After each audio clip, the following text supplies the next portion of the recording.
Dick Cavett has struggled with depression since Yale at 18. No one discussed mental illness then. They called it slump. By 1980, America's smartest talk show host broke down on a plane. He needed shock therapy after interviewing presidents and music stars. His life was saved.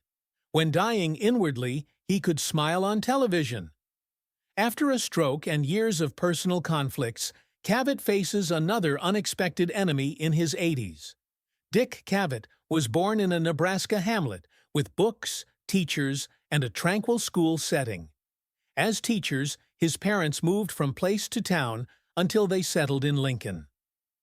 Cavett learned the power of words, the value of asking questions, and the art of listening there. His school was more than a place. He grew up in it. A school was named after Cavett's father and stepmother, but the genuine tribute was how he carried their principles. Then everything changed. When Cavett was 10, his mother died of cancer. Deeply felt loss. She appeared and vanished. That type of pain permeates you. Cavett became more alert, sensitive, and human. Later on his talk program, he showed empathy when sitting across from guests. Besides talking, he listened. And individuals opened out to him like no one else. Cavett performed before he started talking. He experimented with magic as a teen, practiced sleight of hand, not card tricks for amusement. By 16, he made money from shows.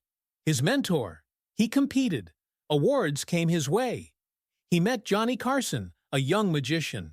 They didn't know it, but their lives would eventually intersect, creating late-night television. Cavett was more than a wordsmith and cardist. He was very strong.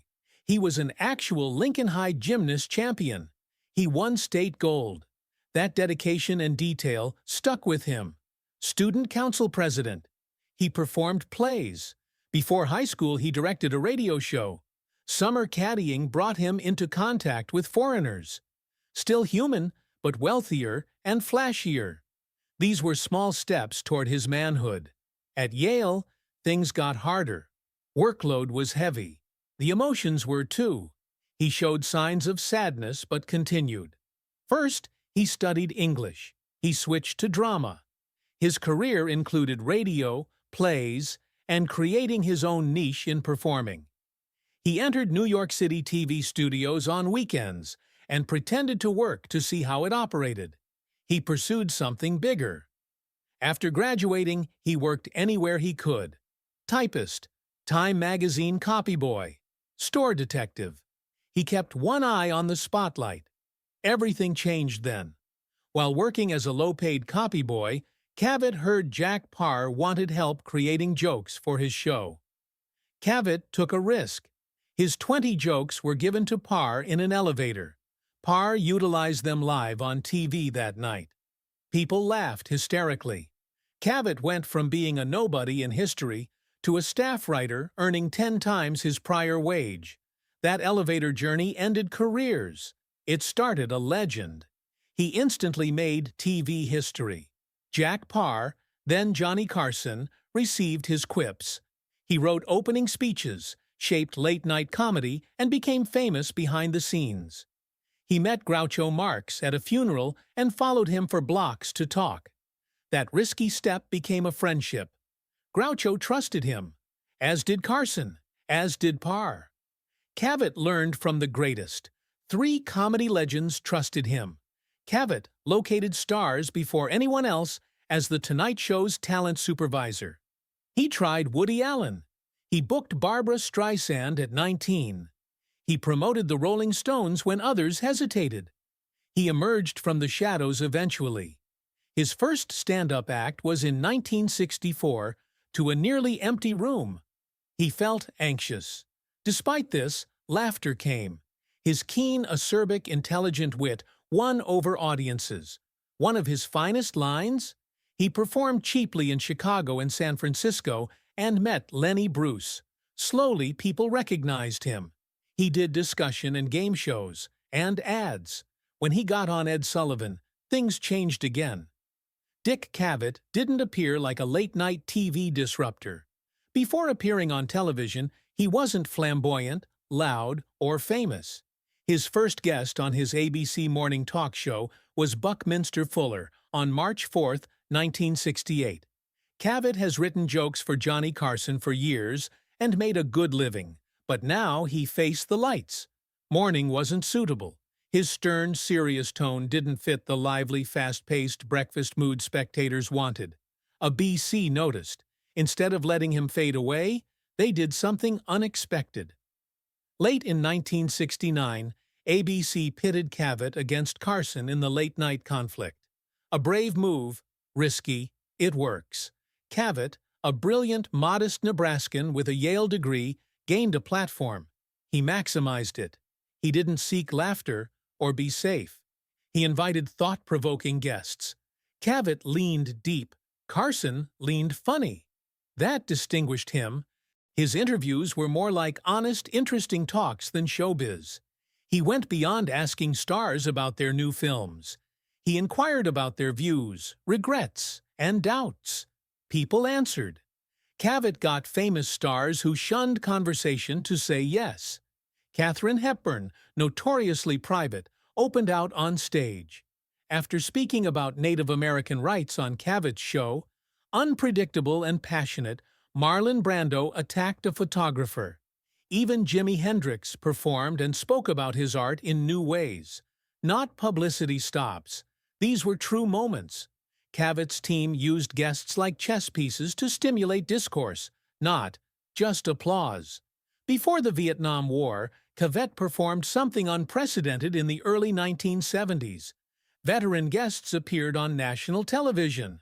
Not actors or politicians, simply two young men who had fought in the war and had opposing views. John Kerry opposed the war. Another, John O'Neill, defended it.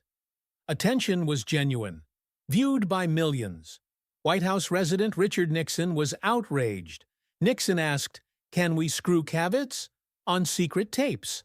One TV interview had that much influence. But he continued. He once invited a wheelchair-bound veteran. No stage gimmicks or filters, just war's truth.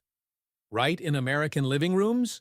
No one had seen that on TV. Years later, PBS released a documentary to recognize Cavett's work. When listening was hard, he spoke up. War wasn't everything. Cavett tackled the most contentious subjects: race, Watergate, gun control, while other hosts discussed Hollywood gossip. Cavett hired segregationist politician Lester Maddox. Maddox stormed off stage during the heated dispute. Randy Newman later made that incident the opening verse of a song. Cavett sat down with James Baldwin and let him speak, not simply ask questions. The death of Robert F. Kennedy ruined Cavett's part and started a real gun law discussion. He had folks others wouldn't touch: Jane Fonda, John Lennon, anti-establishment figures. Cavett didn't mind irritating conservatives. Nixon's team despised it. Cavett fit the liberal intellectual they wanted off the air, but spectators saw otherwise: someone who asked tough questions. He also made late-night TV a stage for writers, artists, and philosophers. Cavett hosted Truman Capote and Norman Mailer in New York, while Johnny Carson was in California. He even matched Capote with Groucho Marx one night to experiment. Salvador Dali appeared again, transforming the studio into a dream rather than a discussion show. Cavett never rushed. He let them argue, wander, and surprise. Cavett's performance wasn't all politics and profound discourse. Sometimes it was surreal. On Cavett's stage in 1971, health food pioneer Jerome Rodale joyfully announced he would live to 100. Soon after, he collapsed and died of a heart attack on the show. The tape was never aired, but the story went viral.